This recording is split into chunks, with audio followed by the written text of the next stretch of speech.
is how to solve the visceral fat problem that cannot be removed by lasers or radiofrequency.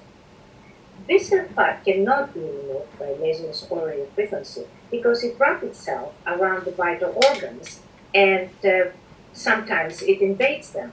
That's how we have what we call the fatty liver. You can see here the fatty liver inside the liver. And of course, if you had a laser or a RF, then it would probably damage the actual vital organ.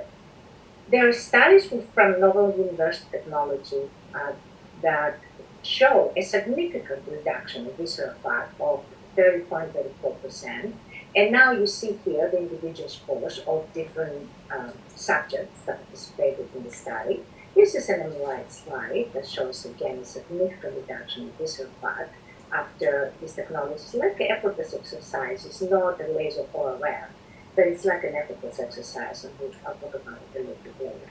This is a subject that donated 2 of her pictures. This is 2 treatments, and gave us consent to use it. This is another subject, or 6 treatments. Again, she gave us consent to use the picture. This is a technology that was developed after 27 years of laboratory empirical trial and error research. So it was theoretical by Gerry Pollock, who was also a inventor of the first pacemaker, and Donald Gilbert, who was a molecular biologist. An early research on gene expression, again from London University, showed the rapid muscular hypertrophy, 250% increase in the RNA content in the muscles, and repression of the fast-type genes and activation of the skeletal slow-type genes. There is a lot of publications of mine on these technologies after clinical trials that we conducted. This is 2, there's more publications, again, with different. This is about actually 20 publications. You can find all this if you go to scholar.google.com and you type in my name, Zania Sofra. Now, why is visceral fat a problem? Because it causes inflammation and toxicity. And once it causes that, obesity doesn't come along. It brings diabetes, it brings infection, it brings cardiovascular disease, eye disorders, joint pain, colon and breast and lung cancers, arthritis, Alzheimer's disease, asthma, and inflammatory bowel disease. And here is a lot of references that are basically on that subject, what visceral fat can produce. Now, why laser and RF cannot particularly work for this disorder is because they release triglycerides, glucose, and toxins into the bloodstream, but without exercise, so it's another type of alternative exercise, they remain in the bloodstream and may clog your arteries. This is what basically triglycerides looks like. And again, we did another study with this technology I discussed previously. Triglycerides decreased by 40.7%, and you can see the decrease of triglycerides of the individual subjects here.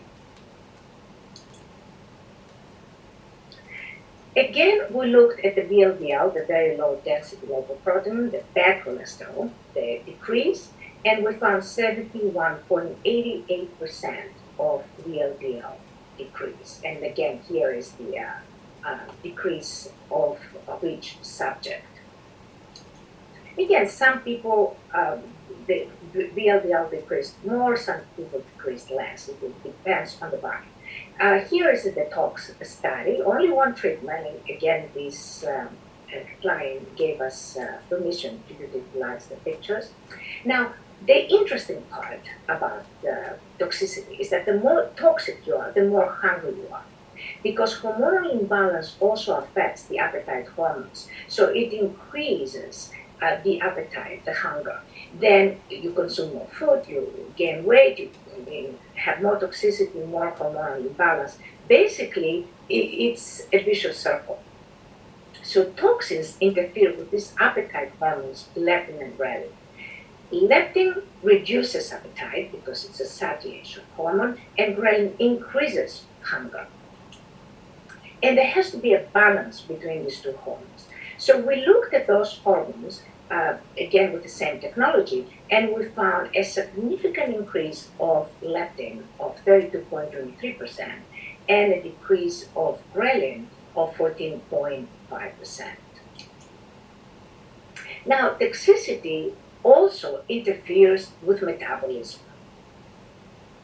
And we looked at the blood under the microscope of 19 subjects, and we also find not only that the blood separated, so the blood flow, of course, is better, but oxidative stress decreased, bacteria decreased, thrombocyte aggregation decreased, and tuber forms as well. So the blood was cleaner.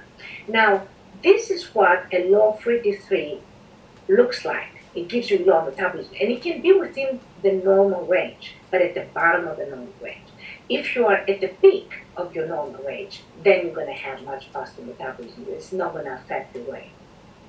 Now, metabolism and free T3 increase was also documented and recorded by the same technology, up to 30%. Again, different subjects had different results. One of them was only 12.5, but one of them was 41, and then you get the average, you get this number. Now, there is slimming with the lasers and the RF. However, they do not change the metabolism, so sometimes results will rebound because of hunger. Because if they don't change the metabolism and the toxicity continues to increase hunger, then the results will rebound. But if you have a fitness result, then there will be no rebound, and your hunger is going to be reduced, and your metabolism will be increased. So we looked again at the skeletal muscle mass, if it increases when you use this London University technology, because if it doesn't, then there is no fitness. And we did find that there was an increase of the skeletal muscle mass at 36.45%. So also we found that, this is again an MRI slide before and after. And we also found an IGF-1 increase that is also involved in muscle building of 25.85%. And all of those percentages were within the normal range, but at the peak of the normal range. And that was basically what made the difference. Now, the problem with being over 50 years old, yes, you can go to the gym, but because you have visceral fat, the visceral fat is very difficult to get rid of, and it requires very strenuous exercise. Basically, what you're going to get muscle on top of the visceral fat. You're not going to get basically this. Why? Because that's a young person that does not have visceral fat, so basically just use its subcutaneous fat to build the muscle. The other problem with strenuous exercise, which you need to remove the visceral fat, is that what happens with overtraining is your testosterone is decreased and your cortisol is increased. There's a lot of studies on that. Now, what happens if that is the case, then the symptoms of high cortisol, again, weight gain, and of course mood swings and all kinds of other problems that you don't want to have, and low testosterone, you feel depressed, heart disease, visceral fat increases. So basically you exercise, but the results, you get into this vicious circle. So with this technology, because it's effortless, it does not affect cortisol. Basically, cortisol decreases by 7.33% according to our studies, and the testosterone increases by 62.18%. So it's basically the opposite of exercise. And exercise is very, very important. It should be part of this process. It's just that you can jumpstart your exercise regimen with this technology. This is a diabetic patient. You can see that sonography report showed no fatty liver. We have done recently a study with 11 subjects. We found fatty liver, no fatty liver after. And back pain was reduced as well. And there was the diabetic status also was reduced. Another diabetic that gave us consent to use his pictures with insulin resistance that showed that there was no fatty liver, and also showed the insulin fasting and postprandial insulin and triglycerides went down, whereas HDL, which is the good, that's the high density lipoprotein, went up, which is exactly what you want, and the back pain was reduced. This is a subject, only one treatment, part of that study group. Again, only one treatment. This was 6 treatments. Men are more resistant. But this one is only one treatment. You can see he's already developed some muscle there. And this is how basically the technology works. It's a motor nerve blueprint signals enter the cell, hunting for the motor nerve. And it fuses with the motor nerve signals. And the sensory nerves carry this whole construct back to the brain. The brain, walking basically, the brain starts releasing the hormones that are necessary for fat burning and muscle building. The hormones which the fat cells, insulin signals enter the cells, the fat cells start shrinking because they kind of release their contents into the bloodstream. That glucose is turning ATP into energy, and that's how you build the muscle.